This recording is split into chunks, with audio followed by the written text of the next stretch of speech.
Yeah, we're ready. We're excited. We're ready. We're prepared.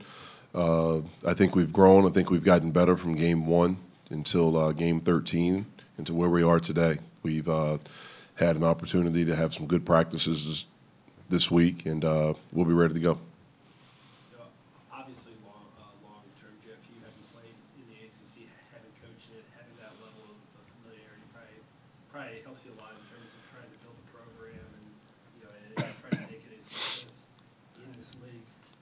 Short term for this season, do you think any of that helps at all, or I guess if it does, how much? Yeah, I don't think. I mean, I have a knowledge of this league and for the way most of the teams and coaches want to play.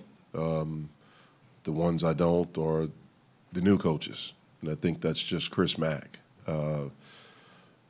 But how much does it help? I mean, I don't know.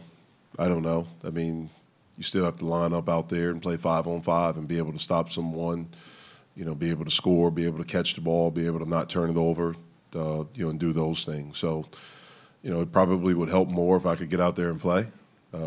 Unfortunately, I can't, or maybe fortunately, I can't. But we'll be ready to go. We're excited about Saturday and excited about conference play. What is it that you've tried to just enforce with especially your young guys coming into this game and ACC play in general? Yeah, just that it's a different level. I mean, it's different. The teams are better. It's more intense.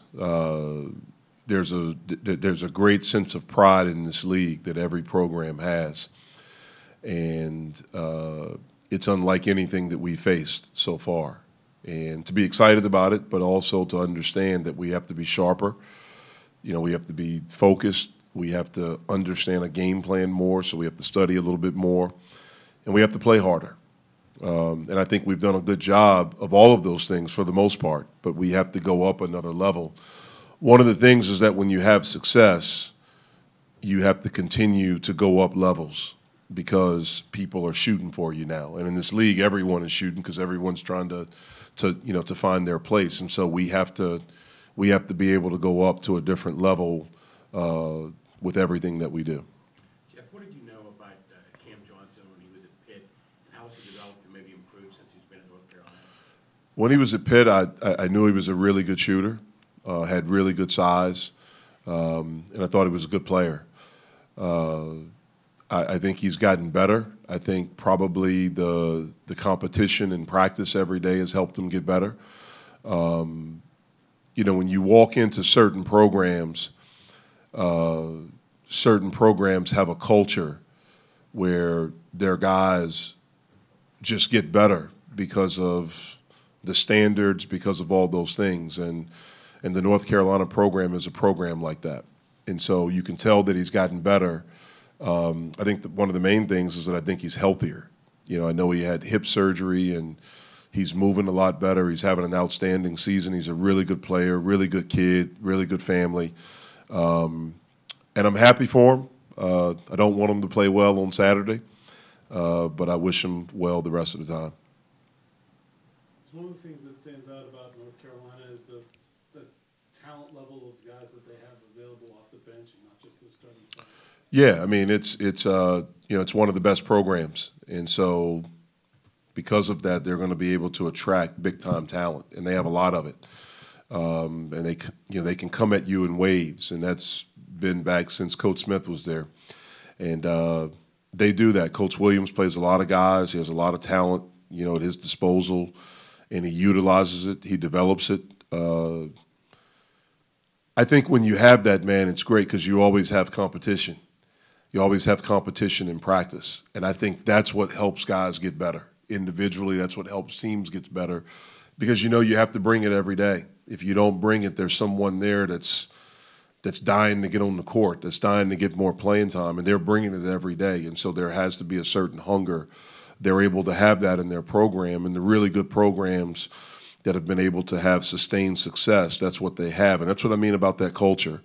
And so they certainly have a lot of talent. They play a lot of guys. They're big, they're strong, they're athletic, they're skilled. I mean, they're one of the best teams in the country. Jeff, in your playing days and obviously in your most recent tenure as a coach, the team was obviously enemy number one. How much do you still feel that now with Pitt across your chest? You know, I never hated Carolina. I mean, it was a big time rivalry when I played and when I coached, but I never hated them. And so, you know, for me, there was never hatred for that program. I grew up in the state, so it was maybe I'm a little bit different, and I'm not a fan. Yeah, I played in it, and I was a participant in it, so I always had a great deal, and still do, have a great deal of respect for that program because I know kind of the microscope that they're under. You know, there are a lot of similarities to the program where I played and them, and so you know, there's none of that. It's not because of where I played or where I coached that this game is bigger. It's not. You know, I'm a Pitt guy now, and so this is a huge game because it's our first conference game. It's a home game. You know, we're going to have the best crowd we've had all year, and I want to make sure our team is prepared as best as we can to put us in a position to have an opportunity to play well. I think he coached against him twice back when he was at App State. Is it going to be weirded off for Jason on Saturday? Probably will be. But, you know, he has the experience of coaching against them. So, but it probably will be. Look, my brother loves his alma mater. You know, he grew up wanting to play there, you know, had the opportunity to play there, you know, had a great experience. He was a starter on a Final Four team, on a team that was ranked #1 in the country, you know, developed a lot of really good relationships there. But like me, you know, he's a Pitt guy now. And so on Saturday, he's going to want to beat him. And then after that, he'll get back to rooting for him. Did Dean Smith try to recruit you? Yes. He was the coach when I was coming out. What was it? Was it tough to tell him no? Yeah, it was. I mean, I was a Carolina fan growing up. I used to tell my parents when I was little that when I get older, I want to go to Carolina. And they were one of the first schools in the ACC to offer me a scholarship. And that's, you know, probably where I was leaning.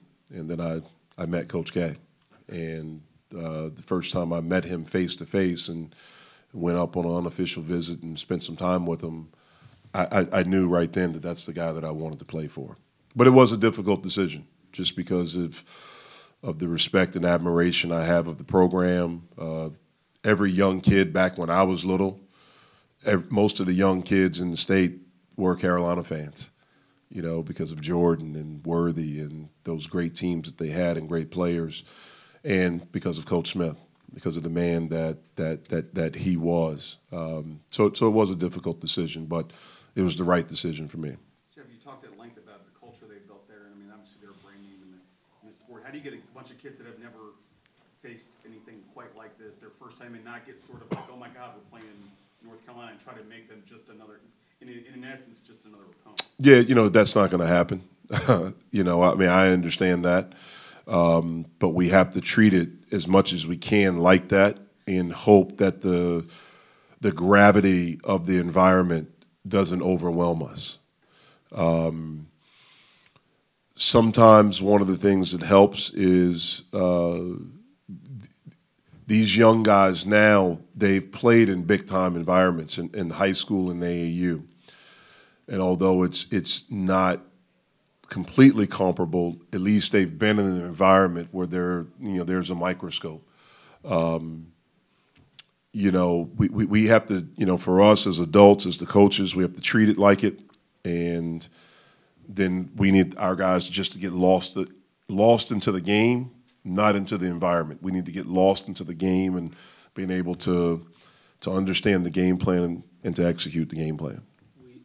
We've talked about some with Trey, Jeff, but how pleased have you been with the development of ball handlers other than Xavier this season?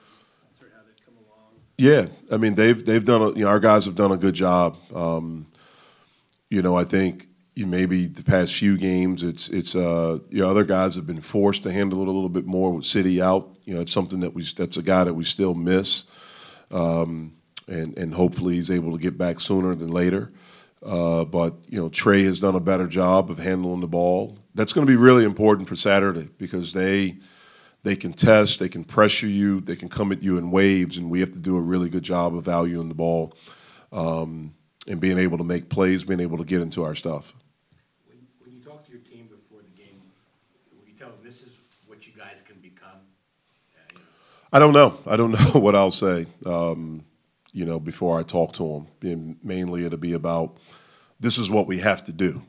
That's probably most likely what it will be. It will be the final part of the game plan, kind of going back over, and this is what we have to do in order to put ourselves in a position to win. This is what we have to do. Jeff, we've talked almost since game one about how rebounding is vital. Now you don't really have a great rebounding team. Do you feel you have willing rebounders at this point? We don't have guys that rebounding comes natural. We don't have guys that naturally just haven't, with the exception of Audis, that has the natural instinct to go after the ball, to pursue the ball. We've done okay at times. Like I look at Iowa, who when we played them was a top 15 team. I don't know where they are now, but they're a big team. And I thought we did a good job in that game of rebounding because we understood going into it, in order for us to have any chance, we had to do that. There was a sense of urgency, and we did it. This is a different animal that we're facing on Saturday. This is historically one of the best rebounding teams every year in the country, and they are relentless in their pursuit of the basketball. And so that's one of the first things in order to have a chance, to be in this game and have a chance to win, then we have to do a good job on the boards. You mentioned the crowd, and it's going to be a sellout. I mean, obviously, as a coach, you're probably looking for wins and losses, but how much do you feel like, as built from building a program standpoint, being able to engage the fans and have that response that they want to sell out the building is a successful sign for the program? Yeah, I mean, it's a great sign. I mean, I think our fans have been really good this year. The support that they've given us, the energy that we feel from them, especially the Oakland Zoo. I thought our crowd against Colgate was good. And so we're grateful. That's the very first thing. We're grateful. We're grateful that our fans feel a connection with this team to want to come out and to support. That's something that we do not take for granted. And then we want to come out and we want to perform. We want to play well. We want to play hard. We want to give them something to feel a connection with. I think we've done that so far. Hopefully Saturday is another step in that direction.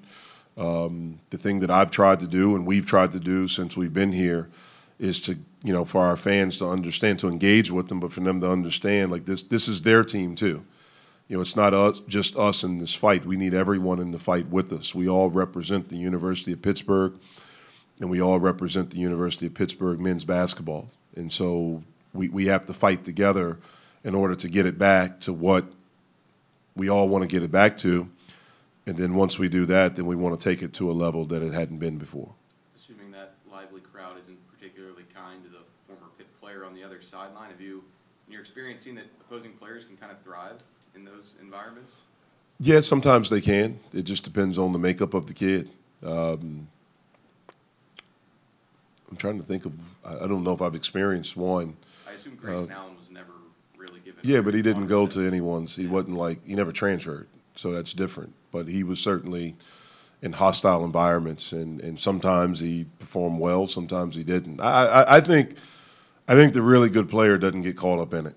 I don't. I think they have an ability to focus on what they have to do. Certainly they can get a little bit extra juice, but the really good player, the really outstanding player, they don't get intimidated by it. I guess that's what I should say. They don't cower from it. They gain strength from it. I mean, if you watch, like I watched last night, Paul George destroy the Lakers after they were booing him in the starting lineup, and he got juice from it. You've seen in the pros Durant going back to Oklahoma City or some of these places. And so the really outstanding player doesn't do that. I hope Saturday Cam's not outstanding, and I hope the crowd does get to him and it messes with him a little bit and he can't make shots like he normally does because he's a really, really great shooter. He's a great shooter, not a good shooter. He's a great shooter. Where's this, in his rehab process, Jeff? I guess how far along is City? Because I guess at this point it'd be probably 2 to 4 more weeks. Is that We're not sure. We're not putting. I mean, I think this is into week 3, and so we'll see. We will be able to reevaluate him and to see he's able to do a little bit, no contact on the court, but he's able to do some running, some shooting. He's really attacking his rehab, And so I don't know exactly a timetable, but we know that he's making progress. And now we'll see how he responds to doing some things in practice and see where the pain is. And that's what will determine it, if you know, his pain. If he's able to put together days and ramp things up without pain, then, you know, there's a greater chance of him being back sooner.